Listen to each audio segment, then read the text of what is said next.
The night air smelled like salt and money. Our family stood on the glossy deck, smiling for photos that did not feel real. My brother Sephew leaned close like he wanted to fix my necklace.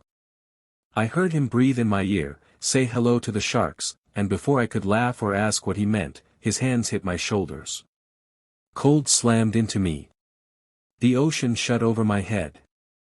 I kicked up and saw the deck lights blur above me. I shouted, but the music swallowed my voice. Panic wanted to take me, but I forced my legs to move. I tasted metal, fear, and fuel. I kept thinking, this is how he wants me to die. I rolled onto my back and floated, counting my breaths, trying not to choke. I looked up and saw the yacht sliding away, silent like a secret. Sephew thought the water would keep his secret. He did not know the new AI security system watched everything. It recorded the late smiles, the hiss, the shove, the way the crew turned their heads. It captured the time stamp, the angle, the sound of my body hitting the water. As I fought the current, I saw that truth in my head like a small light. Someone would pull those files. Someone would see. The sea was huge and black, but I refused to be small inside it. I set my jaw, kicked again, and kept my eyes on the stars, one breath, then another, not done yet. Salt burned my lips and eyes as I fought the pull of the water. The waves felt like hands trying to drag me under. I forced myself to float and count. 1 breath. 2 breaths. Kick. I told myself not to panic, because panic is loud and uses all your air. The night was so dark that the sky and the ocean looked the same, but then the water lit up in tiny blue sparks each time I moved. Little stars swirled around my arms and legs when I kicked. It was beautiful and scary at the same time. I turned in a slow circle, looking for anything that could keep me alive. That was when I saw it, a small crate drifting a few meters away, bumping with the waves. I reached for it and missed.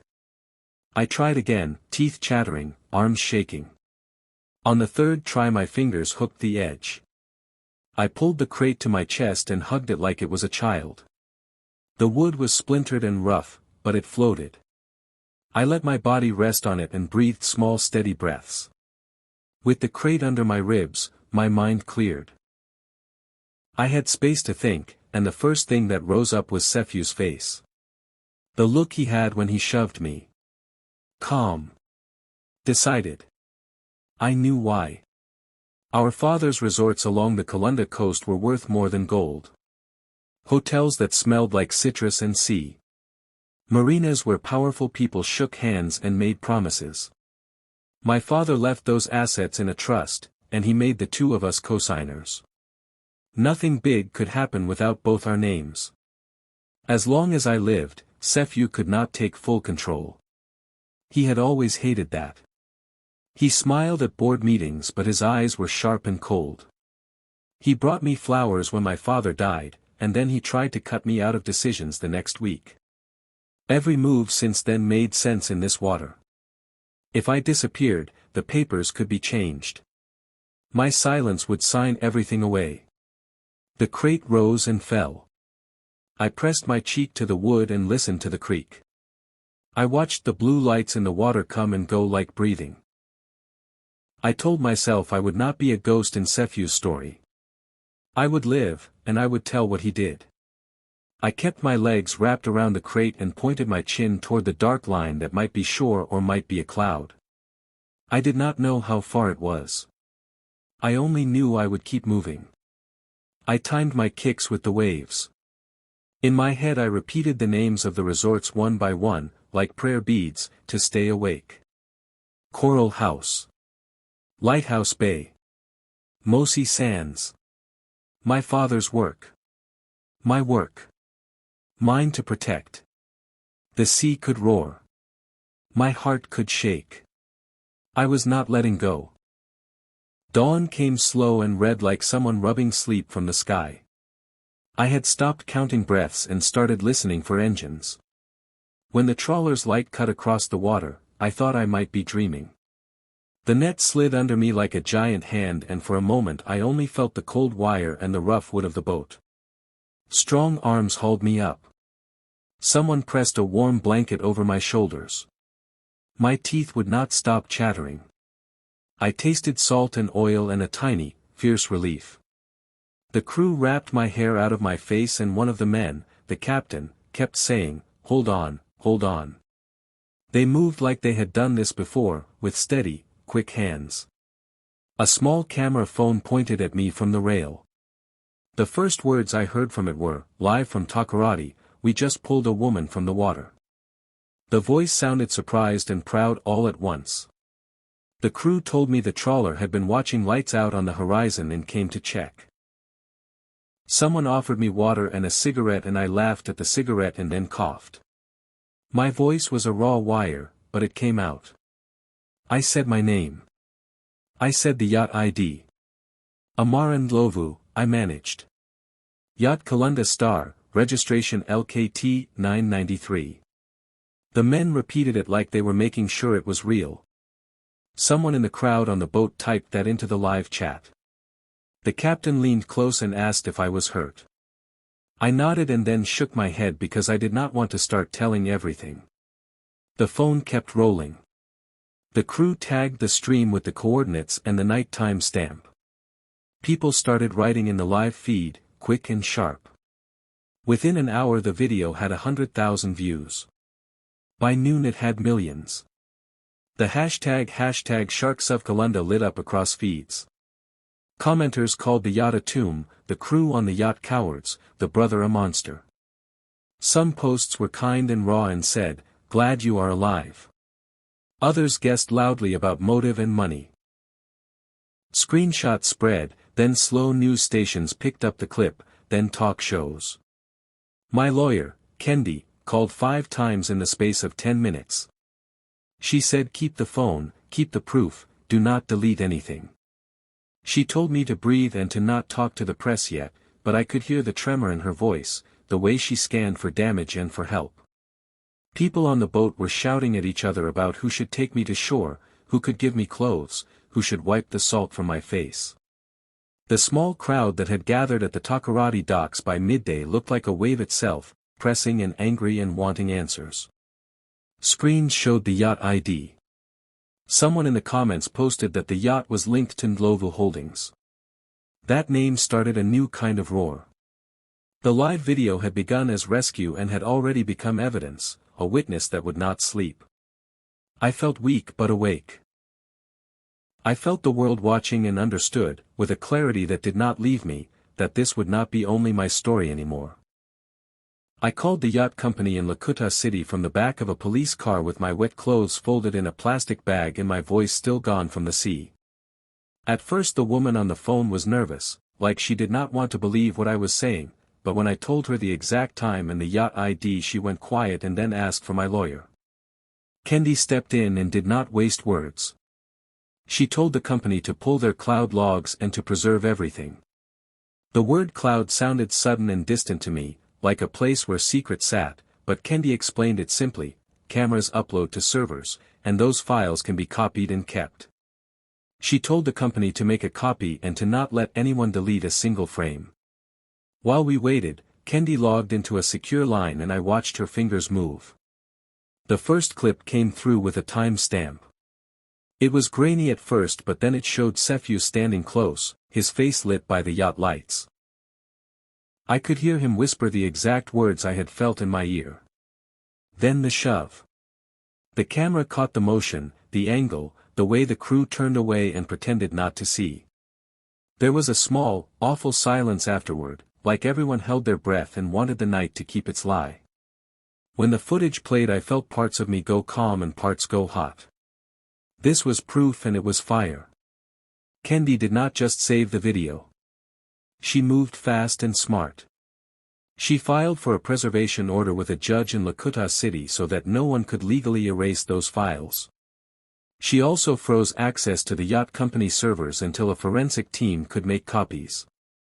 The company complied, embarrassed and scared, because the law made it clear they had to. Kendi explained to me what a forensic auditor would do.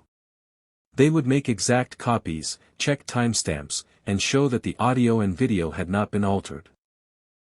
We packed the files into a secure drive and sent copies to the law office and to a trusted independent lab. Word moved faster than we could. Reporters called. A social media clip with the timestamp already had millions of views. People in the comments demanded justice and named Sefu before the court did.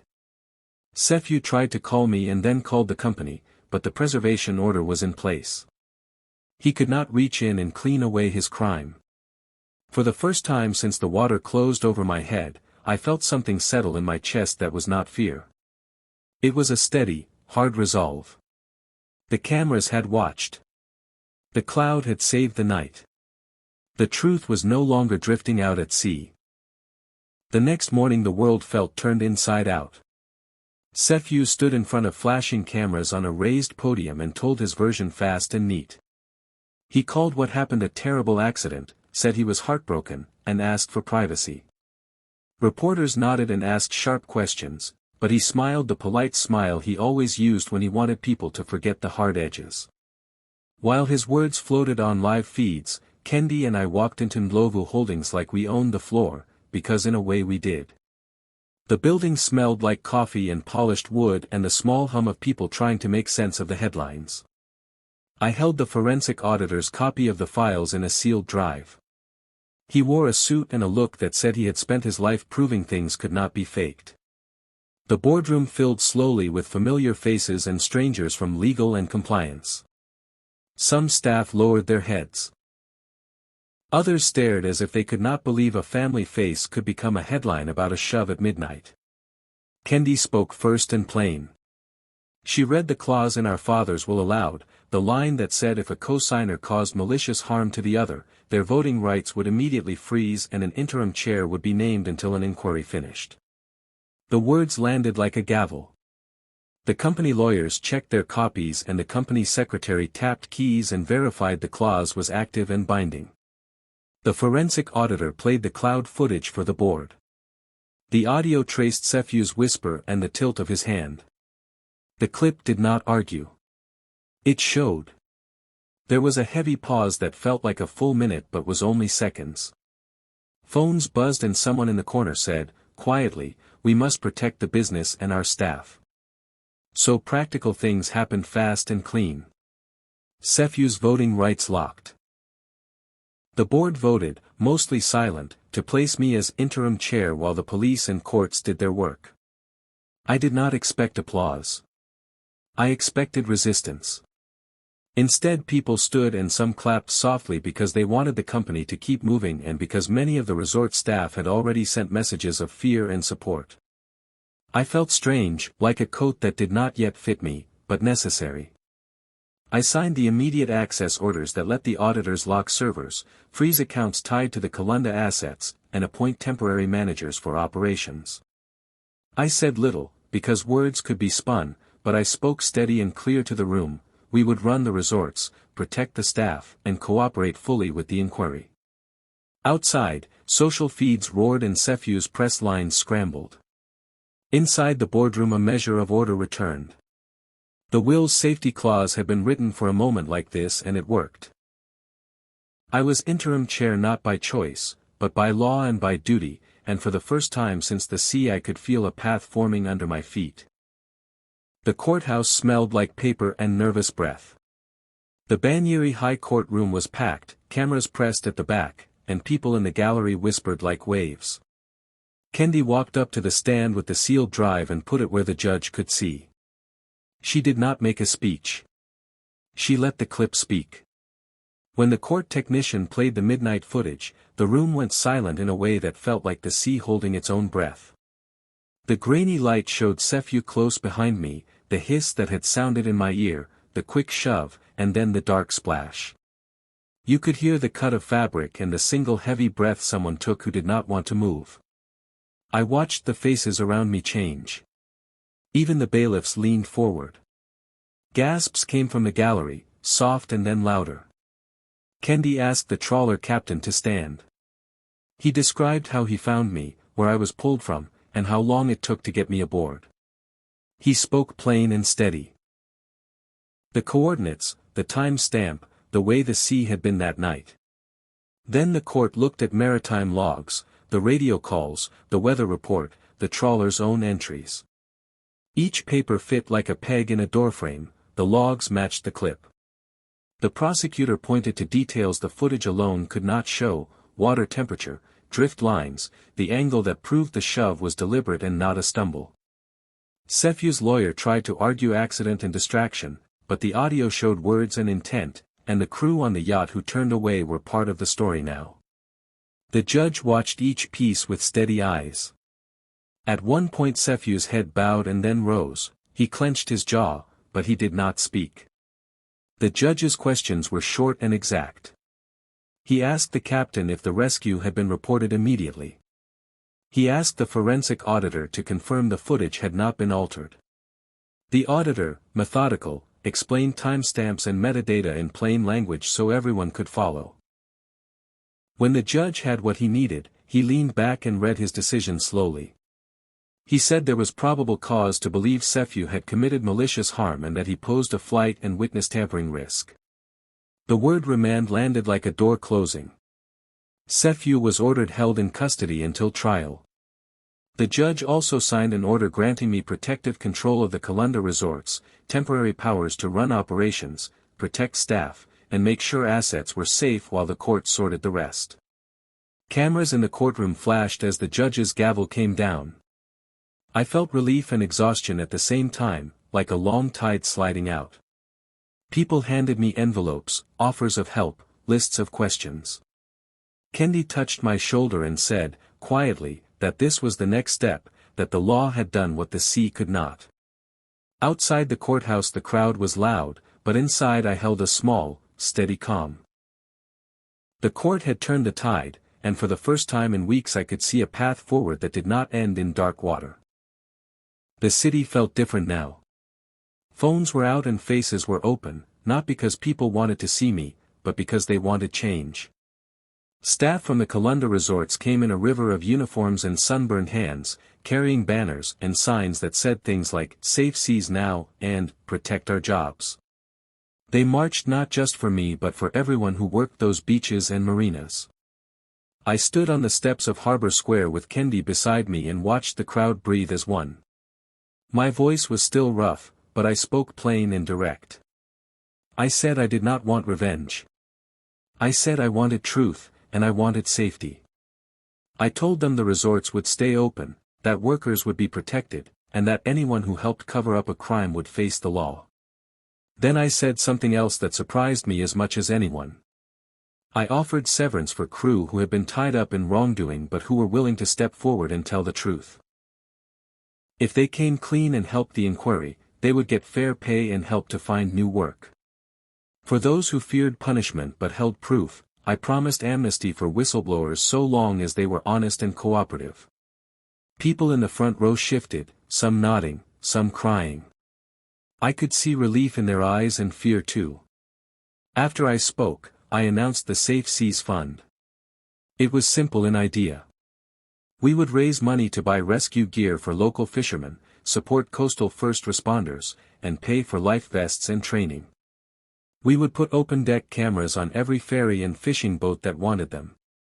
The fund would be run by an independent board with fishermen, hotel staff, and rescue leaders so it could not be controlled by one family or one company. I promised transparency. Every donation, every purchase, every camera would be public. The crowd cheered, but the sound also carried a demand. They wanted justice and they wanted change, not only for me but for the future of their towns. People handed me stories about lost wages and threats, and I made notes. I hugged a woman who had worked housekeeping for 20 years and who said she wanted to keep her job but not be scared. Later that day we set up a hotline and a safe office for staff to report threats. The march broke up with plans to meet again and with volunteers signing up to build the fund. I felt tired and raw and stronger at once. This was a hard public moment and a private choice. I could have used the power to punish alone. Instead I chose to build something that kept people safe and that could not be erased by a single bad actor. The crowd saw that choice and for now at least, they believed in it. The day the judge read the sentence felt like a tide changing. The courtroom was full and quiet. Cameras flashed and people leaned forward as if they could hold the moment with their eyes. Sephew sat at the defense table, and for the first time I saw his mask slip. His face had been smooth and practiced for so long, but that morning something cracked. He stared straight ahead when the words came down and did not try to make the polite apology that had once fooled a room. I felt nothing like triumph. I felt a long slow exhale, like a boat finally finding a safe harbor. After the hearing I did what I had promised in my speech and started making the hard choices that would keep the resorts and the people who worked there safe. We signed a formal partnership with the Takoradi Trawler Cooperative so that rescue crews would be treated as partners and not as contractors. They would have seats at planning meetings and a steady fund for equipment and training. I changed the name of our flagship hotel to the Lighthouse because I wanted a place that meant guidance and safety, not secrecy. We put open deck cameras on every vessel that wanted them and made the footage public to an independent trust so it could not be hidden. The Safe Seas Fund started to grow with small donations and big ones from people who said they wanted to help. I walked the docks and met fishermen and housekeepers and managers and listened more than I spoke. Some days I felt tired down to the bone. Some nights the sea still visited my dreams. But when the sun went down that first week, I walked to the pier alone and sat on the edge watching the water turn gold. My phone buzzed with messages and the hashtag trended again, but this time it was different. People shared photos of life jackets bought with the fund and of a rescue boat with new lights. I did not look back toward the courtroom or toward the house where my brother had lived. I looked forward. The last light slid under the horizon and the sea kept breathing. I was alive. The work was only starting, but for the first time in a long time I felt steady and ready.